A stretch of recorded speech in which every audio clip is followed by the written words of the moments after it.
Throughout the majority of the Second World War, Allied bombers flew missions over Western Europe. Each time aircrews made this flight, they not only had to compete with enemy fighter aircraft, but also the thousands of anti-aircraft weapons aimed at the skies. These flak batteries threw hundreds of salvos towards Allied aircraft at a time. But how did they work? Today we'll take a look at a 1943 training video which shows the different types of tactics used by German forces, as well as evasive manoeuvres employed to avoid falling victim to these flak barrages. It was a lot more complicated than you think.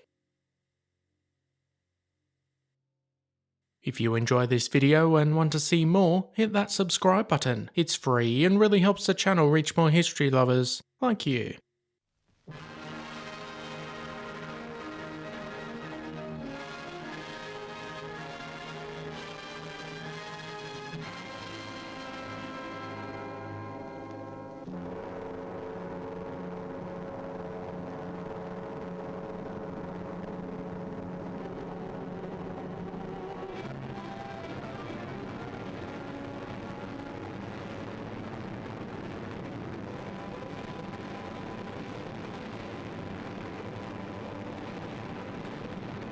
This picture is for you men who've not yet flown overseas.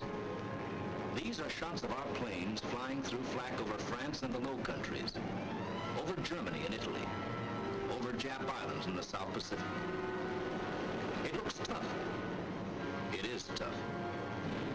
This is no attempt to minimize the danger of flak. The gunners are good, particularly the Germans. Their weapons and methods are good. Good enough to lay a shell on a plane 5 miles up, flying 300 miles an hour. Nevertheless, we've got a higher percentage of planes coming back now. There are a couple of reasons for that. One is the plain guts and skill of our bomber crews. Another is the increasing information from our flak intelligence. Bomber crews are forewarned as to what to expect, specifically. They're told, for instance, to begin taking evasive action 3 minutes off the enemy coast. It will consist of 20-degree changes in course, made at least every 30 seconds and held for at least 10 seconds. Here, you are to gain 1,000 feet in altitude. Arriving at your initial point, make a 90-degree change of course, lose 1,000 feet, and continue evasive action until you start your bombing run. Positive statements? The men in this room prefer it that way. They've learned that a bomber formation can't just take flak as it comes. They know that these briefing room statements are based on a scientific study, and they understand why evasive action must be flown exactly as planned. So that those of you who do not know can get the same understanding, let's have a good look at this flak business. Enemy anti-aircraft weapons vary from heavy guns like the German 88mm flak, the German 105mm flak, the Japanese 75mm, to small caliber automatic weapons, like the German 20mm, or the Japanese 25mm triple pom-pom. There's a great difference in methods of fire between the heavy gun and the small caliber automatic weapon. The heavy gun destroys aircraft by using a time-fused shell to put a large explosive burst in the near vicinity of the target. It must be, and is, accurate to high altitudes. The automatic weapon depends on a dense concentration of fire, flexibly controlled. Its shells explode when they actually hit the target. In heavy anti-aircraft fire, the problem of getting the necessary accuracy requires painstaking fire control. Let's see why. A heavy gun's shell takes roughly 1 second to climb 1,000 feet. It would take then about 27 seconds for a shell to reach the 27,000-foot level. This plane represents a bomber formation flying 200 miles per hour. If the gun is aimed directly at the planes at the time the shell is fired, the formation will have moved on almost 2 miles before the shell reaches their altitude. That's why a gunner always leads his target, like a hunter firing at ducks in flight. The hunter must judge his lead and aim ahead of the duck, if he is to hit it. But because of the great altitude and speed of a bomber, the anti-aircraft gunner cannot rely on dead reckoning. His leading must be a careful mathematical calculation. First, the aircraft is picked up in an optical sight and held on the crosshair. The sight keeps tracking it continuously, obtaining its direction and angular height while a stereoscopic rangefinder determines the altitude. At night or in bad weather, the aircraft may be tracked solely by radar. Whether tracked by optical sight or by radar, the information is fed by electric cable to a director. This mechanical quiz kid digests the data and automatically computes the right lead, setting the guns. So they will fire not at where the target is now, but at where it will be at the end of the shell's time of flight. The director will then go on automatically adjusting and setting the guns as long as the planes remain in range. Of course, guns do not fire singly, but in batteries of 4 or 6. Our symbol now represents the heavier fire of a whole battery making a continuous pattern of bursts along the plane's course. Often, several batteries are within range, and all fire with the proper lead, as produced by their own fire control instruments. Each battery maintains predicted fire until it can no longer reach the attacking planes. But new batteries take up the firing as soon as they come within range. This is called continuously pointed fire. This is what continuously pointed fire looks like. Small groups of 1 to 4 bursts move along the course of your plane, keeping pace with you as the fire-controlled instruments supply predicted firing data constantly. This is the most accurate and therefore most dangerous kind of anti-aircraft fire. The next most accurate kind is predicted concentration. For such fire control, a master command post directs the fire of several batteries in the region. Each gun symbol represents an entire battery. The target sighted, direction, angular height, and altitude readings are taken at several points along its course. Based on these readings, an actual prediction is made as to where the target will be in the sky a certain number of seconds later, and each battery is informed.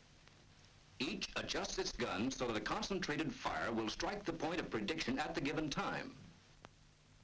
While the first salvos are on the way, a new prediction is in the making.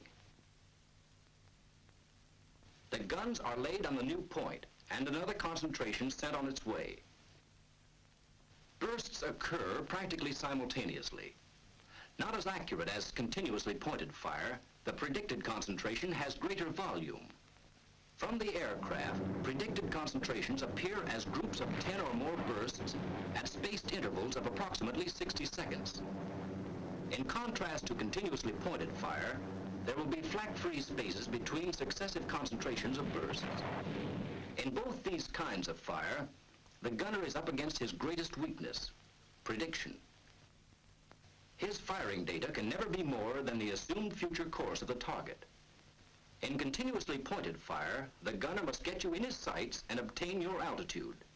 At least 5 seconds consumed here. Then the director must make its calculations and set the guns. Roughly another 5 seconds. Then the shell, climbing at approximately its 1,000 feet per second, chalks up 25 more. Continuing your present flight path for 35 seconds would place you right at the predicted point. But making a change after 25 seconds leaves the flak bursting on a course you're no longer flying. In addition, the gunner's next prediction must be refigured to fit your new course before he can fire again.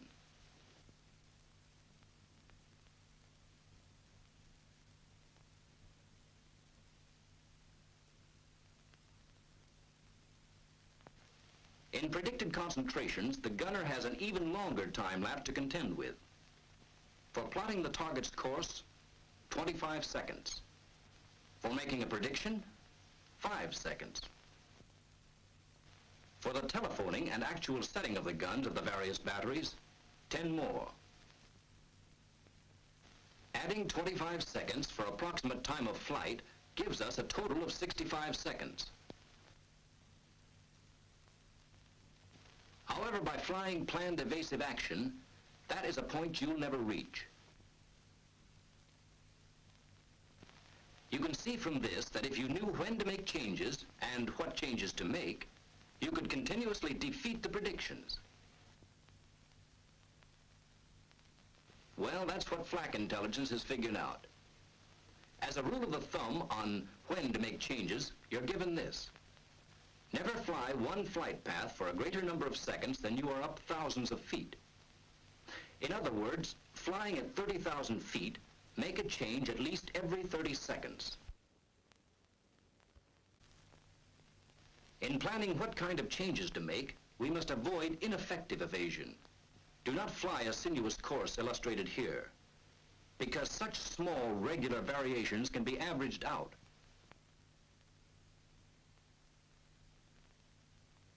The same is true for small, regular changes in altitude.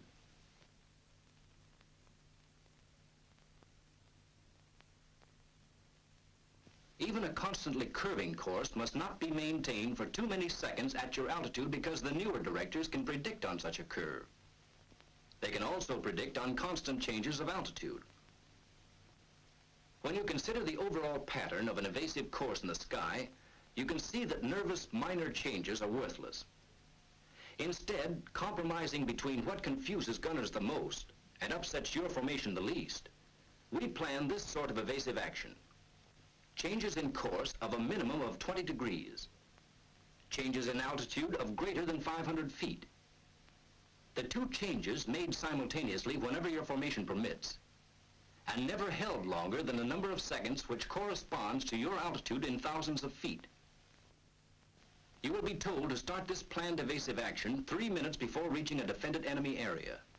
That's because you have no way of knowing when the gunner gets you in his sights. To ensure against flying straight and level long enough for the gunner to get off even one accurate prediction, evasive action is started before you're in range. If for any reason accurately predicted fire is impossible, the enemy can still resort to a third type of fire called barrage. Here the flak is fired into a certain volume of sky. Very roughly predicted, the individual bursts are inaccurate. But with all guns trained on this zone, a dense pattern is formed. To force the aircraft to fly through flak-filled space, the barrage is usually laid in front of the estimated bomb release line. The chances of being hit in a barrage are not as great as in the other two types of fire, since accurate prediction has been sacrificed for volume of fire. Evasive action will not carry the plane out of the barrage or affect its chances of being hit. The sooner the aircraft flies through, the better. Remember, the barrage hangs in one region of sky and is not predicted for any particular aircraft's course. However, evasive action during the approach to the target can upset the enemy's effort to effectively locate his barrage. If the defense knew your bomb run long in advance, the barrage could more effectively be placed in your path. Evasive action will add to his difficulties. Sure, we know it's easy to advise, and we know that with its sky full of bursts, barrage fire looks like the worst of them all. But remember first, that bursts you see already hanging in the sky are no longer dangerous. And second, that barrage fire is actually the least accurate of the three control methods. By turning away to find another approach, you only keep yourself in the target area for a longer time, thereby exposing yourself to additional fire. Further, you break the planned formation and invite added threat from the fighters. Weighing one against the other, it's safer to fly on through a barrage than to remain in a target area longer than absolutely necessary. The evasive tactics we've seen so far were designed for heavy flak at high altitudes. Bombing missions are planned for high altitudes whenever possible, because above 15,000 feet, anti-aircraft effectiveness decreases. Flak is quite accurate at 15,000 feet, but it becomes less accurate with altitude, so that at 20,000 feet, it is only 1/2 as accurate as it was at 15,000 feet. At 25,000 feet, its accuracy is again reduced by 1/2. At 30,000 feet, accuracy again is cut in half. In general, flak accuracy is reduced by 1/2 for every 5,000 feet increase in altitude.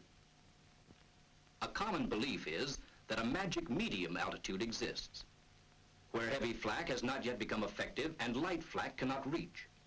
How wrong this legend is can be learned in a brief examination of the enemy's major guns. All light flak is effective up to 4,000 feet, and some special types are effective up to 10,000.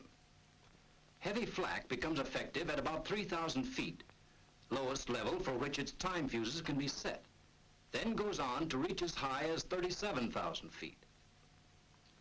This means that a medium altitude mission, say just about 10,000 feet, offers protection only against light flak. When we know that both light and heavy can be expected, the safest altitude is either as high as possible or as low as possible, right down on the deck.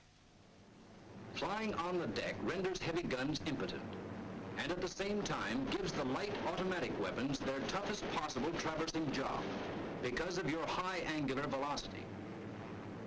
It also enables you to surprise anti-aircraft defenses by making use of defilade caused by trees, houses, and low hills. Further, it affords a chance to come in on enemy positions with forward guns blazing. Evasive tactics at this low level, however, will differ greatly from those at high altitude. The enemy's automatic weapons do not rely on directives, for with the great decrease in the range with which they deal, the leading problem becomes almost as rapid as the duck hunters.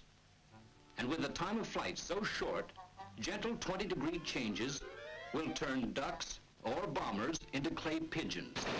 So against light flak, your protection lies in maximum speed combined with all the sudden alterations in the direction of flight that are possible within the limits of your formation.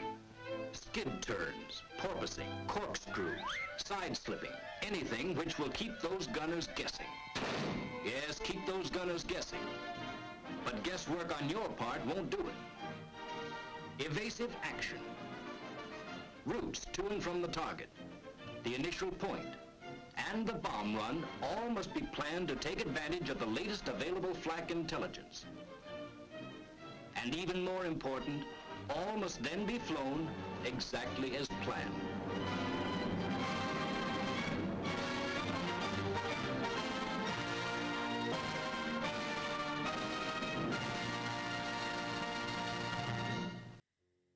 What were your thoughts on this training film? Did you learn something new? Let us know your thoughts in the comments section down below. As always guys, thanks for watching. Be sure to hit that subscribe button if you want to expand your knowledge and join the growing Premier History community.